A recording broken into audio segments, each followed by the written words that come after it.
Yep. What's up, fam? Welcome back to another episode of Cash Flow and Chill, the podcast where we talk success, struggle, business, mindset, and everything in between. I'm your host, Matthew, and today we're switching it up a little bit.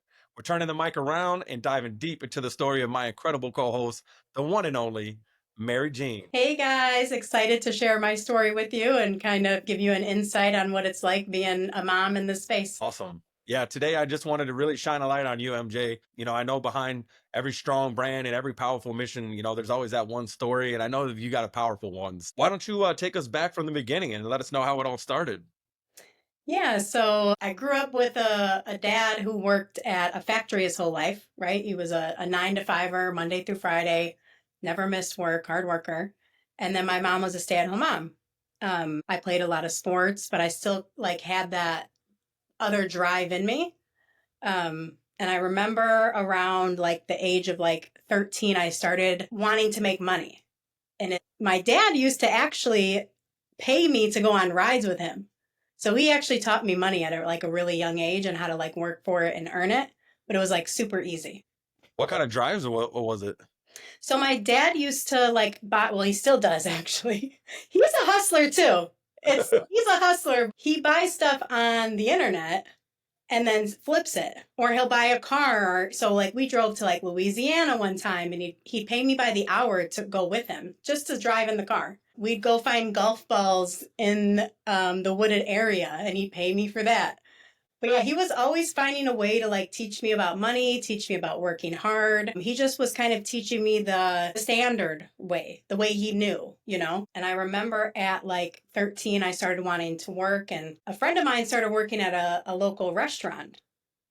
And I was like begging my parents, like, let me go work at 4 Star. I want to work. I can bus tables. We can get a work permit. And they're like, no, just play sports. You know, like that's all they wanted me to do was play sports. But I wanted to work and make money. So what do you think ended up happening? I ended up getting that job. Did you doing sports too, or did you have to drop the sports to do the job at 4 Star, or how did that work? Well, I was kind of like on my way out of sports. I wasn't like loving it. Like I love sports, right? Like I love them. But the small town, I felt like because of who I was, I was kind of labeled the bad kid, right? And I think when you're told so much that you're a bad kid, you're trouble, you won't be anything, you won't amount to shit. So I was kind of getting away from sports because I didn't really get to play much anyway. They didn't play me. I dealt with that in grade school, and then in high school it was even worse. So I think I was still playing for a little bit, but eventually I just stopped playing and my dad was pissed. Like he was not happy at all. My mom, she was whatever. Yeah. My mom like helped me get the work permit and I got the job and I would work on the weekends, 14 years old. I think I was the youngest person to start working there. Yeah, started working, and on the weekends I busted tables. I would work like sometimes I'd work from 8 a.m. to 8 p.m. Like I loved it. Um, and I learned that restaurant inside and out. I worked there for about 10 years. I loved it. Awesome. And that's cool that local business gave you that chance and that opportunity and took a chance on you. Cause I mean, at 14 years old and working those kind of hours, I mean, I don't even know if that's legal. Did that right away. But I remember like I would like I'd work all day long. Like I loved it. And at that time, I saved enough money to buy my first car at 15 years old. Like I bought it all by myself. I'm from working there. But yeah, 4 Star was amazing. They actually thought I would end up running that place one day. I remember because we clean their business now. Like they've supported me my entire life, and our cleaning business cleans for them. And he told one of my staff, he goes, Maryjean's great. I thought she'd be running this place. I never thought that she'd go on her own and run her own businesses. That's amazing. And to see that trait in you and see those things in you so young. I know we've even one of our meetups that we did for our Facebook community, we did at 4 Star, and they were very generous. They were very nice. That was an awesome event. And so Yeah. shout outs to 4 Star. Yeah, they're wonderful. They have literally since I was 14 up until today, they have supported me. Everyone used to think I was their family. Because I was there so much, I was helping do a lot when they'd be out of state or out of the country, actually. Not at 14, but yeah. I learned a lot working there. That's all. Awesome. Well, thank you so much for sharing. I mean, that's incredible, man. You were quite the employee then, and knowing that they seen all those traits in you that you were gonna maybe even run that place. And I Yeah. know that you said you were 14 when you started there. Were you in high school at that time? Yeah, I was like a freshman around that time, just kind of getting into like not wanting to go to school anymore either. I met my first husband at Four Star. He was a little bit older than me. We weren't dating quite then yet, but I didn't really want to go to school anymore either. I didn't like it. I don't know why I didn't like it, to be honest with you. I think it was just I had older friends and I just wanted to work. Like I don't know. I didn't like school. I had a lot of problems in high school too, and I still deal with this a lot with females, not as much anymore. But when I got into high school, there was just drama, a lot of Oh no. jealousy of me. And yeah, my freshman year was crazy. I remember I got into a fight my freshman year over some guy I didn't even know. And I had no idea who the girl was. I was in a computer class and someone looked at me and they're like, I won't say the names. So and so is going to beat your ass, right? Who's that? I don't know who that is. Well, like a couple of days later, I got into this fight. I got suspended from school. My mom was like embarrassed. I don't know why. She's just super embarrassed by how I was acting in high school. So she actually started homeschooling me around that time. So I would do homeschool and work at Four Star. I think I went back like my sophomore year for like a month, and I was like, "No, I'm done, Mom. I just rather be homeschooled. I'd rather do school at home and go to work." So she let me. Awesome. Yeah. Let me ask you this real quick. In the fight. No, I did not. Oh, That was the only man, fight that's I horrible. lost. Yeah. Man, that's horrible. You get No, in a the only fight over a guy you don't even know, getting into an altercation with a girl you don't even know, and then you didn't even win it. I mean, wow, that I sucks. know. No wonder why you didn't like school. It was the only fight I ever lost, and I say it was because I was blindsided. But like honestly, like freshman year was hard for me. Like I quit playing sports. I didn't feel like I fit in with anyone. I didn't like school. My friends already dropped out of high school. It wasn't enjoyable, and I dealt with a lot of, I guess you'd call it haters back then. I don't know. Girls Was it did like that not movie like Mean me. Girls? Yeah, kinda. Yeah. And it was Yeah. funny because they'd be like, "This, my boyfriend, this." I'm like, "I don't even know who your boyfriend is. I could care less about your boyfriend." Anyway, actually, from that point on, if people messed with me, it wasn't pretty. And then my mom would get so angry because I was fighting all the time, like just in fights all the time. Wow. I mean, what an introduction to high school. I mean, I can only imagine, 14, you're working, you're going through all this drama at the high school and getting into it with multiple different people. I no wonder why you didn't like it. You know, Yeah. so did you end up finishing high school or did you get your GED? So I tried the GED classes for a little bit, but again, I just didn't want to. My mom did enroll me in homeschool. I did every once in a while, but I really didn't commit to it at all. I actually didn't get my high school diploma until I was 27 years old, and I'm 31 now. Wow. So I went back to school right around COVID time, That's and I awesome. called up the That's homeschool that awesome my that at mom, least you finished it, right? yeah, Maybe it didn't go the way you wanted and maybe you didn't graduate, in the time frame that you were once expecting, but the fact that you still went back, you still did it because that meant something to you. That's awesome. yeah. I ended up calling the homeschool company that my mom signed me up for way back when. And I was like, hey, what do I need to do? They're like, you need to pay $1,000 and you need 8 more credits, blah, blah, blah. And I'm like, send it to me, I'll get it done. I still didn't get it done for like 3 more years. Yeah. So I want to say right around COVID time, I got my high school diploma. They mailed it to me in the mail, but I had really good jobs up until then, so I didn't feel like I really needed it. I always said I had it. Right. And honestly, some people didn't even check, so No. but that's awesome. Actually meant something to you that you wanted to get it no matter, what it was. It sounded like it was something that meant a little bit to you, but at the time it was just you weren't made to be in that system. You weren't made to be in that box. You really just wanted to be free to do what you wanted, to make your own money, to be independent. Knowing you now, I could see, where a lot of that came from. My parents didn't know how to deal with me. They weren't used to it. Like my brothers were saints. Well, They weren't saints, but we were good criminals. We laughed, me and you laughed about that last time. We would do messed up stuff. We just never got caught. My parents had how to deal with me. They really didn't. My mom put me in the detention home one time, thinking that would straighten me out. And it did temporarily. I remember getting out of the detention home and Four Star took me back to work like the next week. I still had a job. That's amazing. Yeah. But they didn't know how to control me. So I think right around 15, 16, they kind of were like, you know what? Every time we try to tell her what to do and put that pressure on her, she goes the total opposite. Like she goes to the next extreme. I was pretty extreme. So they kind of did just let me do what I want and mess up. And if I messed up, I could call them and they'd be there for me. But I ended up moving out right around the time I was 16. I got my own place and had my own apartment. And I was expecting my first son. I had him when I was 17 years old. So that I always use that as the excuse as to why I never went back to school. I had to be a mom, I had to work. Yeah. I mean, and that's a big responsibility to juggle at, 16, 17 years old. I can only imagine how that kind of really changed the trajectory of your life and the decisions you made from there.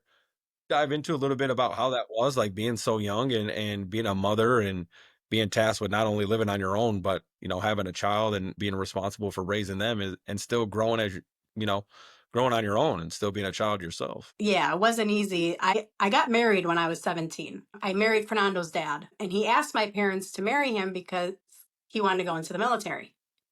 And he kind of sold them this big dream of Maryjean will live on base, Maryjean will get to go back to school, we'll be financially supported, everything will be good. And my mom's like, this is perfect. Where do we sign? So they let me get married at 17. And I don't want to get too far off topic, but I was going through some of my mom's stuff the other day, and she had this notebook. Like, she was pissed at his dad because that ended up not happening. I didn't go live on base. We didn't have this happy family. We ended up splitting up like 6 months later after we were married. And my mom was pissed. So I found this notebook of hers with like his name, his social security number, his date of birth, and like, like on a court document, it's like verse Ann Puckrich and David Puckrich. She wanted to take him to court. Like, you lied to us. This was supposed to be a good thing for Maryjean, except it made it harder. We got divorced. We didn't get divorced right away, but I raised Fernando by myself at 17. His dad went off to basic training when he was about 6 months old, and he would send some money, but then all of a sudden he wanted a divorce. The money stopped. I think I'm probably around 18 at this time. And, my parents would support me any way they could, but my dad would never give me the money, and I think I remember getting mad at him about that he wouldn't help me financially. But I think that taught me a lot. Actually, I remember Four Star giving me my check early so I could pay my rent. I worked 3 jobs back then without his support. Eventually, I started getting child support from him, but it took a lot of work. It wasn't easy. Yeah, it sounds like it. I mean, that's crazy. I'm thinking about the mental shift here is that, you really thought, hey, and from your mother's perspective as well, she's thinking, hey, we're about to turn a corner here. My daughter's about to be taken care of. You're thinking, hey, I got the security. My husband's going to be having a great job. He's working with the military, the benefits that come with all that, moving on base. And, 6 months later, everything just comes tumbling down, that dream and that image that you guys already kind of thought about already. And now everything's crumbling down and you're left to pick up all the pieces alone. I mean, that's tough. But kudos to your family for having your back there and helping you through that transition. But yeah, I totally get it. Your dad giving you a little bit of tough love, but being there when he needed to, it sounded like. But Yeah. for anything extra, he really wanted you to learn how to figure it out on your own. Yeah. I was definitely extremely angry when his dad said he wanted the divorce. And then the money stopped. I was the definition of like a bitter baby mama. Like, I made his life hell. Although he was in a totally different state. That was a very messy, long divorce. And you wouldn't think it would have been because we weren't even married that long. But I had a lot of resentment too, like I was upset that I was 17 with a baby by myself, no high school diploma, working 3 jobs, and he's out getting to do his career that he wanted to. And when we would get into it, he'd say to me like, you're nothing but a high school dropout teen mom. That's all you'll ever be. You'll work at 4-star your entire life, is what he would say to me. And I said some mean stuff to him too, but I think that's always been fuel to my fire. Like him telling me that, and his new wife would say that to me every once in a while too when we would argue. But there was a lot of fuel behind, like, okay, watch me, you know. So you took that roadblock that you had in your life in that unfortunate situation and you turned it to a positive. You could have Yeah, easily just sat down and felt bad for yourself, how am I going to raise this young man by myself with no fatherly figure around, with no income, with no support. But you turned that into a positive and you're able to use that for fuel to kind of push you to do better things and show them like, hey, you think I'm just a high school dropout? And I mean, look at you now, and I don't know much yeah, and I haven't met him personally, so I don't want to, I want to bash him or anything, but I'm sure you're probably doing a lot better than he is right now. So I think you get the yeah, last laugh. yeah. I definitely am. I don't tell him that much. Hopefully, he doesn't watch this episode, but Right. yeah, definitely doing better than him. We have a better relationship now, but yeah, the last time like I saw him in person, like I couldn't wait to tell him everything I was doing. But he's apologized for that. He gives me a lot of kudos now about he knows he didn't raise Fernando.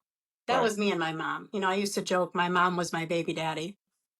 I used to feel like I had to ask her permission to do stuff because she Right. was protective over him. But yeah, he knows me and my mom raised Fernando into the boy he is now, or the young man he is now. Yeah, and as someone that's, known him since a young man and seeing him coming up, coaching him and stuff like that and seeing where he's at, he's always been respectful. He's always been a super hard worker, always a very nice kid, very pleasant to be around. So, I mean, you've done an outstanding job. So, kudos to you. I mean, pat yourself on the back because I know it wasn't easy and it seems like there was a lot of struggle. And I'm sure there's a lot of times that, you were really kind of feeling down and depressed. But, you put your big girl panties on and you went out there and you got as many jobs as you needed to provide a stable living environment for them. And, and I knew you back then and you always had a nice house and stuff like that. So it wasn't like you were just settling for just the Yeah, bare minimum. Like, even though you didn't have that help, I mean, you were really trying to give him a great life. So shout outs to yeah, you, man. That's awesome. And he was lucky to have you. And I'm sure that it changed you and made you a better person as well, just like my kids did for me. So yes, exactly. I always say like Fernando probably saved my life. I was getting into some crazy stuff. Nothing like hardcore drugs or anything, but I was going down the path of like doing nothing with my life. And then having him and then having to do it by myself, like I worked the 3 jobs. We always had our own house. We never lived with my parents. I always drove a nice car. I ended up getting child support from his dad. But even when I got that child support, I still didn't let up. I kept working. I wanted to make sure Fernando got everything he was supposed to have if he would have had 2 parents in his life and 2 household incomes. So, that's incredible. That's yeah. incredible. Yeah. What a kick ass mom you are. Thank you. And, it just kind of goes to show not only one a mother's strength and how determined and stuff like they are to make sure that their children are taken care of, but also how resilient you were. Like your back's against the wall, you got nothing. You got a Yeah. little bit of family, but even them, they could help you out with certain things. But there's a lot of stuff that you had to figure out on your own. You had to do on your own, and working 3 jobs that young. I mean, I'm sure that's Yeah. not how you envision, your early 20s and No. late teens. So I'm sure that was a huge adjustment. Yeah, it was crazy to think that I worked 3 jobs to now where I'm at. Sometimes it's like still hard to believe that this is my life. I think a lot when I'm driving and those thoughts come to my mind a lot, like from 3 jobs to 3 businesses. Like Man, just crazy. what an evolution. Yeah. And maybe all that hard work was preparing you so that now, and even though there's days that get super stressful and there's a lot of fires that need to be put out, having 3 jobs, working 3 different companies, 3 different industries, I'm sure really helps, now that you're in those 3 businesses and you're probably able to take a lot of those skills that you learned throughout that working time and working so much. And now you can implement those into your businesses to make those Yeah. thrive and be successful. I never thought of it like that until you just said that. And it makes a lot of sense because I did work a lot of different types of jobs. I worked at a hospital doing insurance. I worked at a restaurant. I worked at a store. I worked at a fast food place. Yeah, I kind of did it all. And I learned a lot from all of those. I learned what kind of boss not to be. And then I learned, and I use that a lot when I'm with my staff. I think of like what I hated about a job, and I refuse to be that. I don't like to say boss, but that leader to them. And then around the time I was pregnant with Malachi, I got a job and they saw something in me too. It was a startup. They pulled me aside and they said, "Hey, we can tell that have you lived here your whole life?" And I was like, "Yeah, I know a lot of people." I worked at 4-star. Like everyone went to 4-star. So I had a lot of connections and they could see my personality and that I was a hard worker. And, so they wanted me to be the general manager. And they didn't know I was pregnant. I got the job when I was pregnant. I didn't let people know that. So yeah, I was raising Fernando by myself till about the age of, I think he was around 5 or 6 when I met. No, 4. He was 4 when I met Justin. And I have 3 other kids with Justin. We've been together like 9 years. But I remember when I met Justin, I was like, huh, I can breathe. Right. Like we got a place together and I was like, well, I don't have to work so hard. And in my head, I'm thinking, we'll have more kids. I'll be a stay-at-home mom because that's what I saw my mom do. I thought that's what I wanted, but that is not what I wanted. I didn't want to be a stay-at-home mom. My mom would say it to me like, you should just, now that you're going to have your second baby, you should be a stay-at-home mom and just raise the kids and let Justin work. And I was kind of like, yeah, that doesn't sound too bad. No, I did not want to do that. I love my kids, but I'm not the stay-at-home mom type. Awesome. And so you said you got a couple kids with Justin now. And how old are they? Kaliana's 7, Malachi is 6, and Amir is going to be 4 in October. So they're young. We kind of had them back to back. Okay. Yeah. Getting it out of the way, right? Yep. Get it out of the way so I can still be young and hot and a grandma. Right. Although I joke with them because they all remember my mom. I always say, like, I'm not going to be the grandma Annie was. So I'm not babysitting. Right. Like I'm free after y'all. Yeah, exactly. So I know that you were working those 3 jobs and stuff with Fernando and really kind of really struggling there, and then you met Justin, and I personally know Justin, great guy, great dude. We used to hang out a lot. So a quick question I had was about that. Once you met him, were you still working those 3 jobs, or had you dialed that back a little bit, or what was your situation like then? Yeah, it was totally dialed back. I started a job right around the time I was pregnant with Malachi, which actually is a huge part of the entrepreneur journey. I started a job. It was a startup to the area. It was a newer business, and they always promoted from within. And during that startup, I didn't let anyone know I was pregnant, right? And they saw something in me, like a lot of my employers did. There was something about me, and they pulled me aside one day and they're like, "Hey, we can tell you're from the area. You're great with the customers. You're great. You're a great employee, right?" They're like, "How would you feel about being the general manager here one day?" And like, I was like, "Oh my gosh, this is nuts. I'm going to make so much money a year," like so excited. But they still didn't know I was pregnant. And I'm like, well, it's still no one's business. So they start training me. You had to learn every position in that building to be the general manager. So they started training me to be in that role. And I was so excited. But during training, because it was so different to what my body was used to, I wasn't used to like being in a kitchen. It took a lot on me. And I ended up talking to my OB at the time, and she's like, "Why don't you take a couple of days off work? It sounds like, it's just a new position. You're a little stressed and you already have 2 kids at home. You're pregnant, blah, blah, blah." So I got my shifts covered for that day. And when I got back from those couple of days off, they pulled me aside. I think they knew I was pregnant at this point. I think I was Okay. starting to show because he said to me, "Hey, we're going to wait until after you have the baby to start all your general manager training." And he went to go say, because it's too hard for you to do while you're pregnant, but the bigger up guy stopped him like, "No, no, no, no. Don't say that to her." And that's just another part of as a mom and a woman in a space like that it's hard. You know, Right. we, we're, it's just, that wouldn't happen to a guy. Right. At that time, I thought, maybe they are right. Maybe this is too much. I have the 2 other kids, I am pregnant. Like maybe it is enough. So I just went back to like my regular position, had the baby, went back to work, the normal time, not because I had to, I just wanted to. I didn't want to be a stay-at-home mom. And at that point, I've always breastfed my children. So I was, pumping at work, and that was a struggle. It didn't align with them.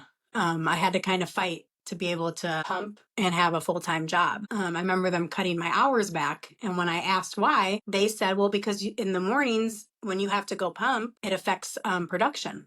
And I was like, you guys can't do that. Like, this is totally illegal. Like, you can't be this way towards me, And in my mind, I'm thinking, okay, wow, I have to almost choose whether I can breastfeed my son or work a full-time job. Right.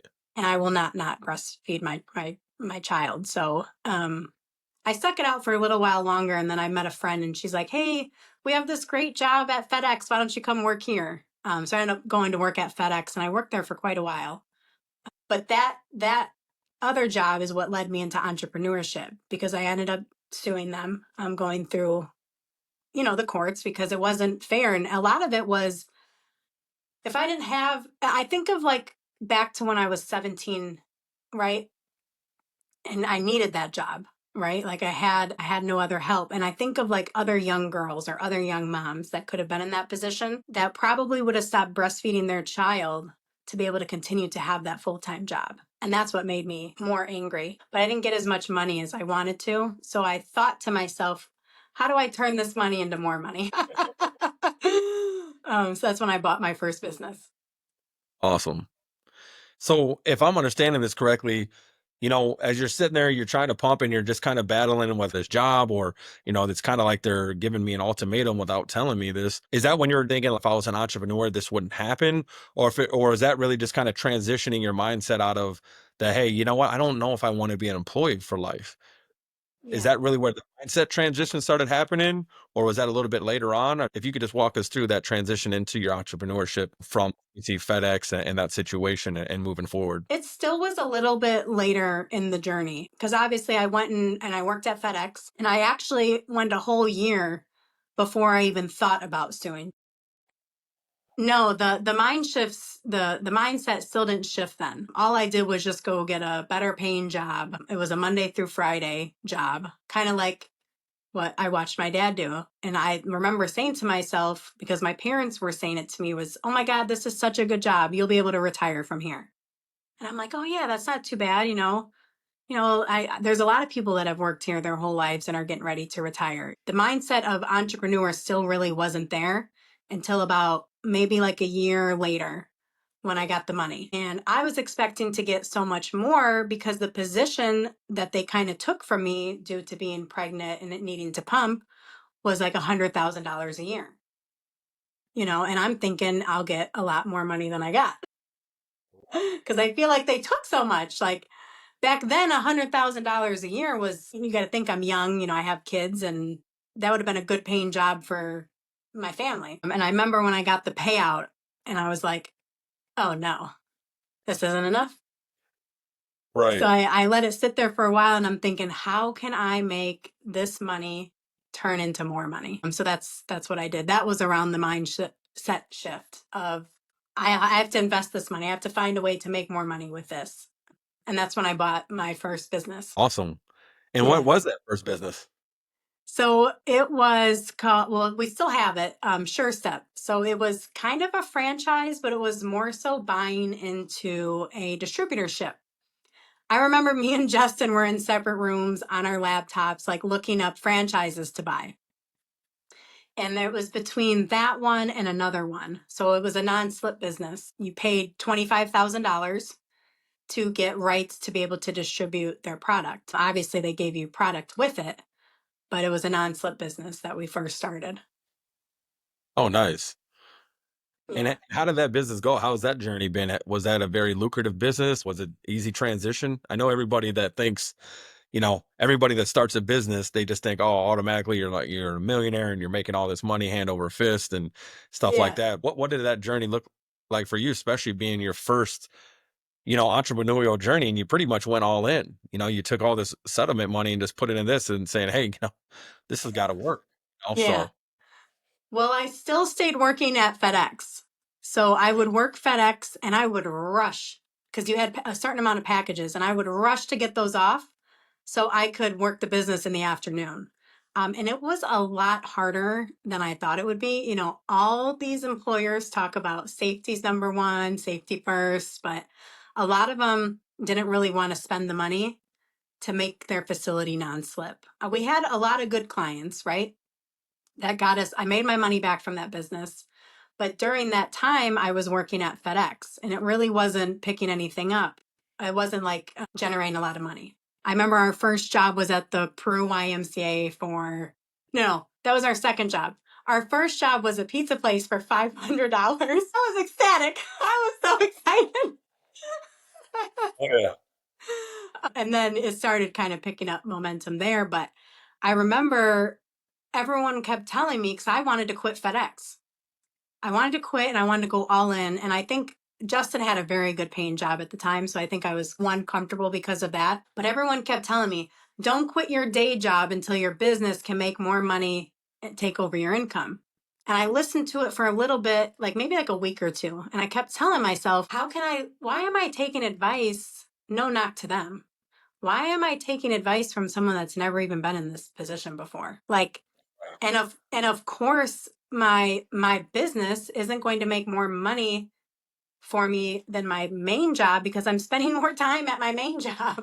I had to quit that job and then I had to put pressure on myself too. Because I did, even though Justin made good money, I still wanted to contribute and pay my own bills and whatnot. So I quit FedEx and went all in on SureStep. It was a little scary at first, but then business did start flowing in. And a lot of them asked, like, do you do cleaning? And at the time, we didn't until a few years later. Oh, okay. Awesome. So that was a perfect segue there. You're kind of in not the cleaning business, but it's like the treatment. So you just kind of got your foot in the door and now you're able to offer those other services, which kind of segued into one of your next businesses. Is that correct? Yeah, the next business during SureStep was Airbnb. You had a lot to do with that, talking me into wanting to do Airbnb. But we had just bought a house in Tonica and we were living there for quite a while, but we wanted to move. So I know that Sure Step was your first business, and as you started getting more clients and more accounts there, I know that you got multiple other businesses. So tell me a little bit about the next business that you guys started. Like how long after you started your first business, and then what exactly was that business model that you started? Yeah, so I would say we started SureStep in January, and by September, we started Airbnb, the main house we lived in. We liked our house, but we did want to get out of Tonica. We wanted to move back to Peru. So we put our house up for sale, and it wasn't selling. It wasn't selling. And a few months prior, someone said, put it on Airbnb. And I think that's when I probably came and talked to you about it. And we still didn't do it because Justin didn't think it would work. So we ended up not doing it then. And then the house wasn't selling. And I think I ran into you again and I started talking about, I really want to Airbnb our house. And you gave me this, like, I think we were outside the barbershop for like, I don't know, an hour talking. And I felt like you're like, if you keep talking about it, but you're not doing it. Right. So that day I listed our primary house on Airbnb and we went and moved into our guest house, which was a 1 bedroom, 1 bath. And at this time, we had 4 kids and a big dog. And Justin wasn't very happy because how he grew up was, you get married, you have kids, and you buy a house. That was always the goal. He's like, it was a hard pill to swallow that he bought, like, we got this nice big 5 bedroom, 3 bathroom house, and we're living in the guest house, and we're renting out the front house. Right. But yeah, Airbnb was next from there. And I just to backtrack a little bit, I remember our conversation pretty vividly, and I just kind of pretty much put it in blatant terms with you, and just saying, hey, like if you don't do this, don't ask me for no more advice.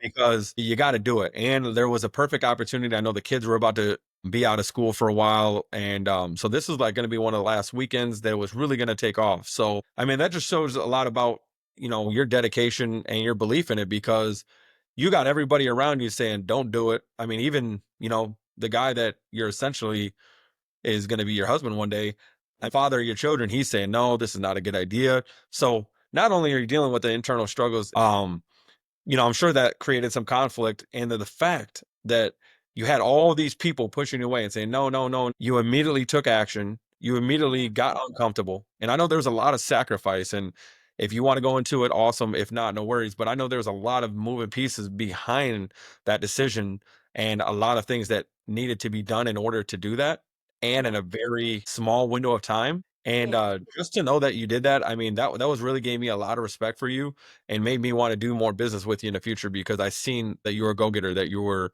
not scared of risk, that you were willing to really go out on a limb and to make it Yeah. successful. And to my knowledge, that Airbnb is still doing good. So, you know, Yes. to me for having a good idea. No, really. Oh, no. Everyone around me was like, don't do it. My parents were saying no.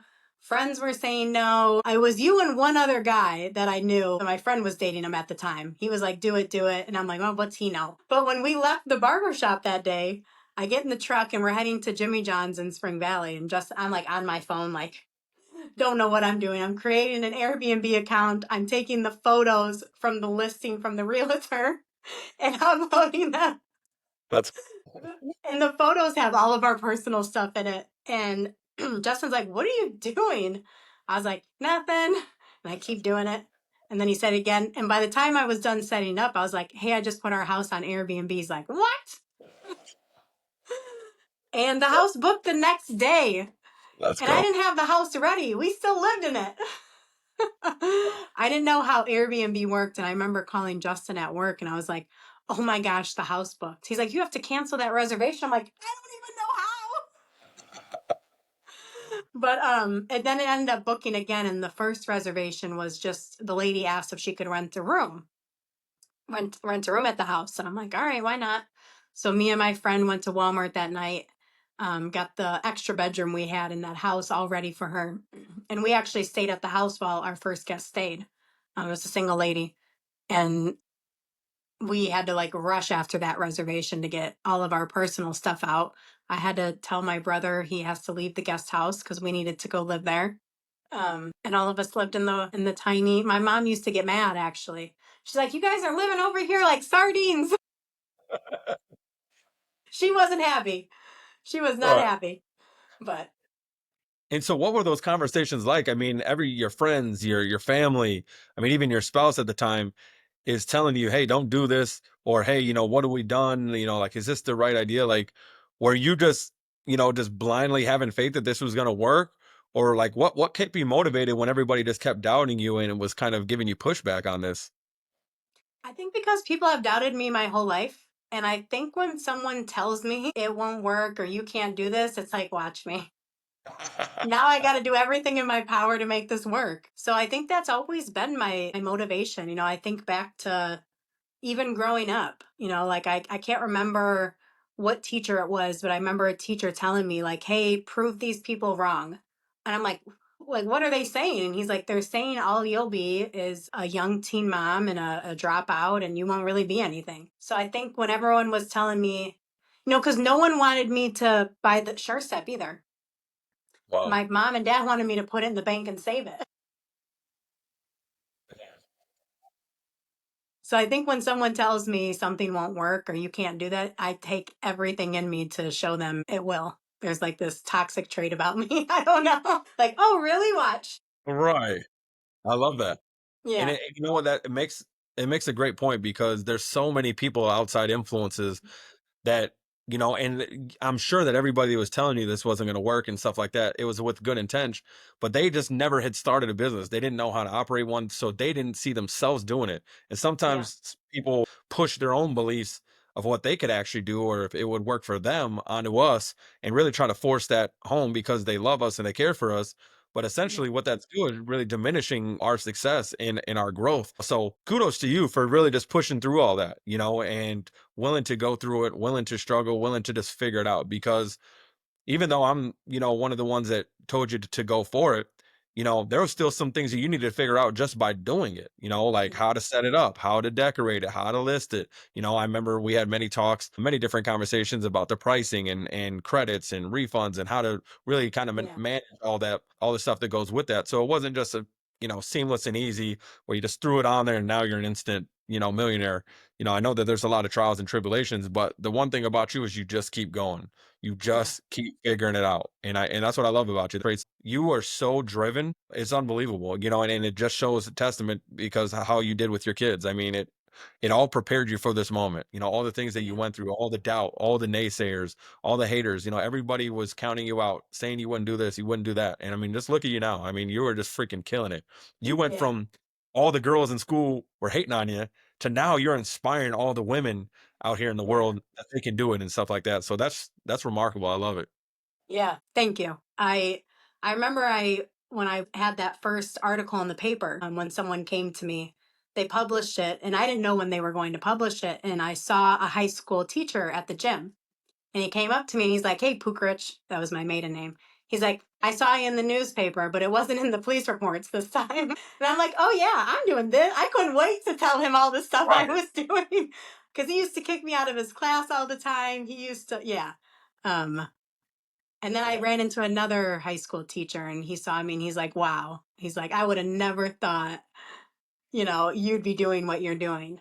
Um, That's so funny. it's, I have a it's, similar story. I mean, I know what last podcast we went on all the trouble and stuff like that that I had in yeah, running. And probably about a year and a half ago, I was at a football game and there was actually a police detective that had arrested me multiple times. And he was there at the game. And I walked up and I was talking and just kind of congratulating some of the other players there on the team that I was there to support. yeah, And but he's like, "Hey man, you remember me?" And I was like, "No, should I?"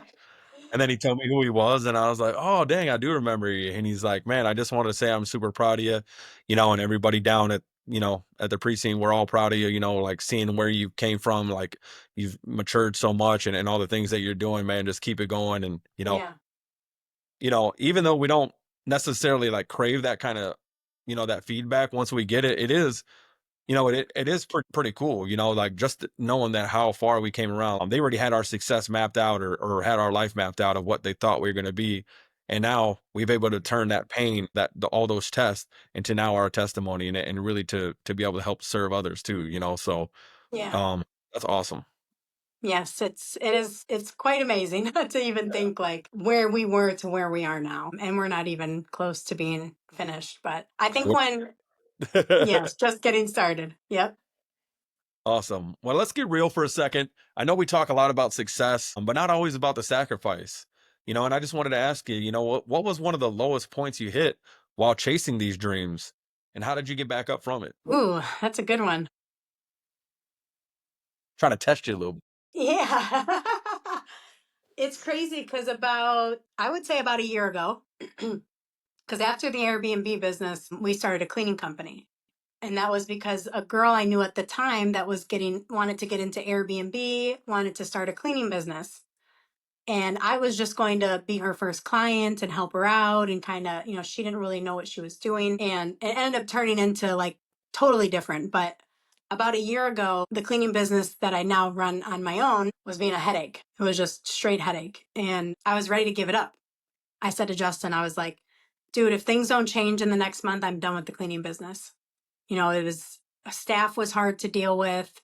Finding good employees was hard. Residential accounts weren't, as you know, residentials, they're great, right? They pay every day, but they're not consistent and they're not this and that. And I was about done with it. It was actually causing me more headache than anything. And I think it was like probably a week later, I got a call from a big corporation wanting our cleaning services. And I'm like, "Oh my God, we were about to be done a week ago."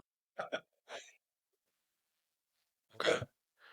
Wow. Well, that's powerful, and that's the kind of grit that you don't learn in books. So you can do all the reading you want, but it's the real life experiences going through those trials and tribulations, and being right there on the verge. You hear so many success stories about like musicians and actors and stuff, and it was just like, you know, I'm gonna give it one more go at it, and then it's that one is the one that clicks. And it sounds like that was exactly what happened for you. So that's amazing. And you truly have built something awesome. And people see the end result, but they don't Yeah. see the nights that you wanted to give up, the tears, the anxiety, the grind, the sleepless nights, all the struggle and stuff that goes with being an entrepreneur and dealing with those kind of things. Everybody just thinks that hey, everything is going good. You're making, money hand over fist and, driving on the fancy stuff, but they don't get to see, all the thing that goes into it. And I know personally we've always had a great relationship and, you shared a lot of those times with me and we talked about them, and talked through them and so I'm just super proud of you, man. I really am. All the adversity that you faced, nothing ever held you down.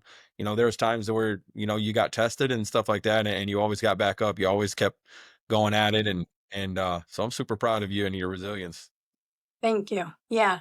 I even think back to like during this time when we had the cleaning business and the Airbnb business and SureStep, Justin was working a job and he was making about $150,000 a year, but he worked 6 days a week and he worked all day long and he was hardly home and I was stressed, like trying to deal with all this stuff and the kids. And I had just lost my mom as well. So it was like I had no support, right? So I told Justin, I'm like, go quit your job. Like, quit your job. We'll run the businesses. We'll figure it out. And again, everyone thought we were crazy. And it has been a little stressful when he quit. Like we gave up when you're making that kind of money, your bills are a lot higher. You have a lot of things that you're used to spending money on and doing. And that was a whole adjustment. And there still are days, not as much anymore. I would say for the last 4 months, everything's been really good. But there's been days before where I'm like, dude, how are we gonna like pay this? How are we gonna make payroll? How are we gonna, it's not easy. And you get tested a lot for sure. Yeah, and I think that's one thing that a lot of people don't understand about entrepreneurs. It's not like we're only just concerned about the bottom line or the top line revenue that's coming in. It's like we got so much more pressure on ourselves because not only do we want the business to succeed, but we feel the inclination that we will need to make sure that our employees that are taken care of, that are everybody that's working on our team, that they have that stability. And we're thinking about their families and hey, we can't let them down. We can't miss payroll. We got to book that next job. So there's like a lot of stress that's even beyond the business and the day to day on that. It's just, we're always having that in the back of our head. Like I can't let the team down. I think that's another thing that really kind of wears down on people that people don't talk about a lot. But I know that was something that always keeps me going when I want to take a break, when I want to, take a day off or something. I'm always just wondering, like, how is this going to affect not only myself, but my team, my Yeah. partners, everybody that believes in us, they got families, they got good Christmases they want to give. And I want to help them do that. So that's something that really motivates me and helps me push forward. And not only your team members, but the people that you work with, the people that you serve and, just the Yeah. community in general. Yeah. I mean, there was times I was paying payroll out of my personal account, waiting for like because now we have commercial accounts, but like we were talking about, commercial accounts are great, but you're in the big leagues now. There's no pay every day. There's no pay every week. You're waiting like 60 days to get paid, and we're running three different accounts 5 days a week at this one account. And so yeah, it got like, it can be stressful because on top of paying the staff, there's other bills that go into you need your insurance and your chemicals. So with this Airbnb business going, it's starting to take off. You got your sure step, and now we're venturing off into the cleaning business. I can only imagine. Did you get that started because of the fact that you had the Airbnbs, and it was just like, hey, listen, I'm looking at the opportunity here. This could be a bolt-on business where I'm already paying to get these Airbnbs serviced and cleaned. Well, if I partner with a cleaning business or maybe even start one myself, well, then you could come in, you can facilitate that. You could control when they're coming and making sure they're getting there on time so that your guests can come on time as well. And also, and I know that you're a very attention to detail oriented kind of person where you could control that and control the level of cleaning and how they do things. So was that a big motivation with the cleaning as well? Or did that just kind of fall in your lap and just work out perfectly for you? Yeah, it was kind of like a mixture of both. So we had our main Airbnb and then we started arbitraging Airbnbs. So we'd find the landlords, rent them, and then at one point we had 8 Airbnbs. At first, I started doing the cleaning. And then I think I talked to you about that one day, and you're like, get out of cleaning it. Like, you didn't get into this to have another job, Maryjean. Like, get out of cleaning. So I hired a cleaning lady, and it was a little frustrating because they would tell me what the price was going to be, but then the price always changed. And I remember she came and cleaned the day my mom died. And the bill was supposed to be like $150 or something, and the bill ended up being $400. So not only did my mom just die that day, and I'm like an emotional wreck, I get the bill for the clean that day. And I was furious. And that's why even in my business, when I tell you what the price is, I don't increase it later, even if I probably should. Even if I know we're about to lose money, I don't change my price. I don't like when that happens. That's why I don't do it. So the girl that wanted to get into arbitrage wanted to start a cleaning business. And she's like, will you guys be my first client? And I'm like, okay, that's fine, you know. So she goes and cleans our Airbnb and we get a 3-star review for cleanliness. And Wow. I'm fuming. Like I'm pissed. You know me. Oh I yeah. am angry. And the lady starts sending me pictures. And I was just irate. Like I was, again, this was right after my mom died. So I was already emotional, already on edge. We get this 3-star review, it tanks our rating, tanks everything. And I said to the girl, like, basically, I had to train the girl who's starting her own business on how to be a cleaning lady. And it kind of just turned into like me cleaning her alongside her. And then it just turned into like, let's just make it, it just kind of happened. Like it just kind of fell into it. And we were doing a lot of the cleanings ourselves. And I kept telling her, like, hey, we got to get out of this. We got to get staff. Like, I don't want to clean. Like, I love to clean. And I remember one day she got sick, and the next week I handed her her paycheck, and she was like, what's this for? I'm like, well, just because you didn't go clean doesn't mean we didn't make any money that day.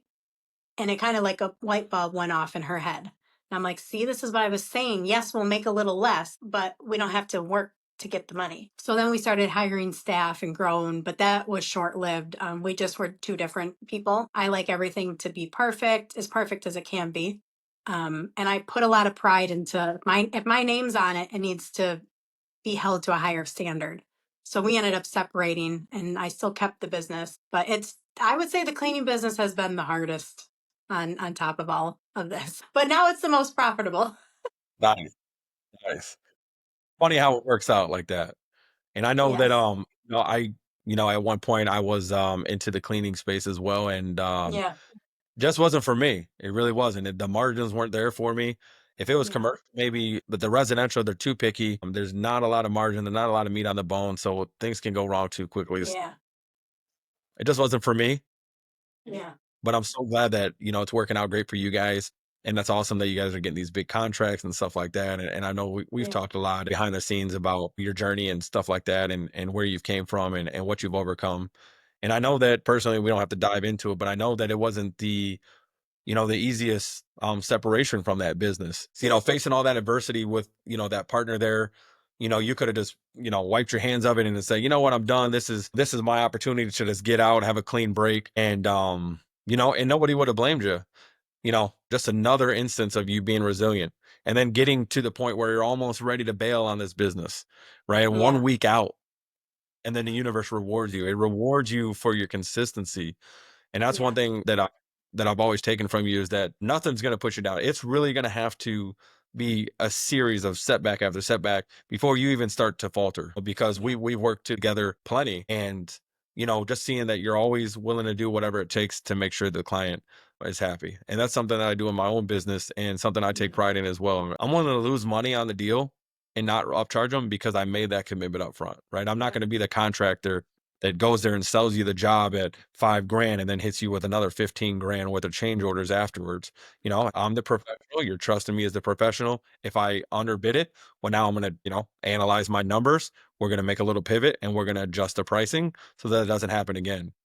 So I Exactly. look at so many companies that don't understand that, and they taint a good experience and then turn it into a negative one because they're just money focused, right? And when you Yeah. start thinking from the aspect of, hey, I'm helping these people, and how would I like to be served if I was the consumer, and you take that and put that into your business model, it really helps you, and it really helps with your branding. Absolutely. I'm not very good at bidding jobs. I'm way better. That was the one thing my partner was at the time. She was good at that. She knew what to charge. I always thought it was too expensive, but they paid it. Um, but yeah, I always said to myself, like, there's been times where like it takes the staff way longer. Not as much anymore, but early on, it would take the staff way longer than it should have. But I never added that onto the client's price. I don't like that. I don't like that at all. And I think you touched on something that's super, super important. And I just don't want to breeze over this. And it's the fact that you thought these jobs were too expensive, yet they were being underbid to a certain extent, right? And that's a trouble I think that entrepreneurs go through a lot. And I know that I did when I first got it started. And we start talking ourselves out of money, right? We have this number that we were supposed to do, and then we start, oh man, let me dial a little bit. Let me really try to lock in this deal. I really need this. Then you start taking money off of your family's table because you put your brain inside the customer's head, and we just can't do that, right? The fee is what it is. The charge is what it is. And like I tell people, everybody always asks me, hey, can I get a little bit extra off if I pay cash, and always asking for these discounts. And I always tell them this. I said, listen, I would love to give you a discount, but if I give you a discount, it would be strictly off the labor, right? And if we do that, now my guys are forced to rush, right? Because now I'm putting the pressure on them. Hey, we had to go a little bit lighter on the labor here, so we're gonna have to be a little bit more efficient. Now they're rushing, right? And only two things happen when people rush, right? Quality can be sacrificed and safety, right? And here at Map Quality, we're not willing to sacrifice neither one of those. And I know that you feel the same way about your business. So as an entrepreneur, it's very hard. That's that inner battle that we always deal with. And I'm glad that you touched on that because there's so many people out there that aren't talking about it, but we have to be firm on our numbers, know your numbers, and not be afraid to lose business and not be afraid to let clients go that aren't seeing the value and not willing to pay the value to work with your business, knowing what kind of value that you're going to over deliver to them. That's a great point. And it's a lot of entrepreneurs do it. I mean, me and my partner, we used to go at it like, oh man, just should we knock off 500? Should we knock without even giving them the quote? Like we're Yeah. talking ourselves down, negotiating against ourselves because we're so eager to get the deal. And there's been so many times we just sent it out. They're like, all right, cool. We'll pay it right now. We're like, oh my God, we were just sweating this and really trying to dial this Yeah. back. And the whole time they were willing to pay full price. Exactly. Yeah. And I will say in the entrepreneur journey is I've had my only bad clients were the ones that talked me down on price and I did it. And I wish I wouldn't have. It's always, always the cheaper clients that will give you the biggest headache. There are people out there that will pay for our service. You guys just aren't one of them. And I had a lady, she asked me for the price of a deep clean and I gave it to her and she couldn't afford it. And we always do a deep clean first. And then, I felt bad because she's like, I can't find anyone. And in my head, I'm like, if she can't find anyone, there's a ton of people that clean. Okay. So we ended up just doing, yeah. So we ended up just doing a general clean for her. And I have another girl I know that does cleaning. And she called me one day. She goes, hey, do you ever check on your clients? I said, after every clean, why? She goes, well, some lady called me, said that you did a deep clean for her and it wasn't good and this and that. And I'm like, we haven't did a deep clean in forever. Like, who? And I'm like, oh my gosh. I charged her for a general clean. I even gave her a little discount and we just went in and did a general clean. Don't take those clients, people. Don't take the people that want to pay less for your services. Just don't. It's not worth it. Run. I feel the same exact way. And I've learned it time after time. Every single time. I don't care if it's a sweet old lady to a business guy or anything in between. Literally, the cheapest clients are the worst to deal with and the hardest to make happy. Yeah. I have so many clients that are paying ridiculous amounts of money and they don't bat an eye. They just want to make sure, is there clear communication? Is the job being done right? And that's what's really important to them. But the cheaper clients, and they want you not only to do it at a discount, but then you want to go above and beyond. Oh, hey, can you just do this when you're here? Oh, hey, can you do this? And then it turns into, wow, I literally just lost thousands of dollars to a person I couldn't even make happy. We dealt that way too many times. Probably after the third time, I finally learned my lesson and say, never again. If they can't afford the price, there's no discount, there's no credit. We can't offer financing to help with that. But other than that, I'm not negotiating the price whatsoever. That's never worked out for us ever. Well, I truly appreciate you sharing this all with us. And, before we wrap here, I just want you to be able to hit them with some, hit them with a little bit of game. You've done so much, with the Airbnb and the cleaning and the Sure Step and just raising all these amazing kids and doing so much for the community. What's one practical strategy or lesson in business that you wish that you knew earlier? That's another good one. I would say I wish what I would have learned sooner. There was a few things. One is you taught me this is if you're going to get in business with someone to date your partner. I think that's definitely one. And then two is not changing your business model, like figuring out who your ideal client is and working it that way and not like changing your price. There are people out there that will pay for your services. So I wish I would have got my head out of the client's head. Yeah, that's great advice, especially making sure that you're getting your brain out of their head and thinking and guessing and assuming what they would be doing, they would pay or anything like that, because we really just don't know. It's our job just to go there, help, see how we can be of service. And if we can help this person, awesome. If not, one thing I do is if I can't help you, I'm going to refer you to someone that could.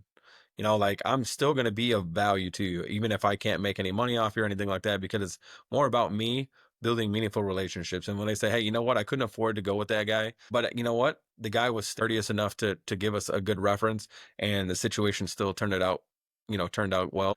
That's something that I personally do myself as well. So I love that you do that and that as well. Yeah.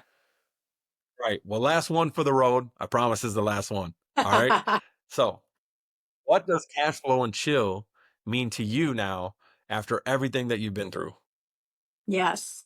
So from my childhood, right? Like I think of having to work hard for your money, right?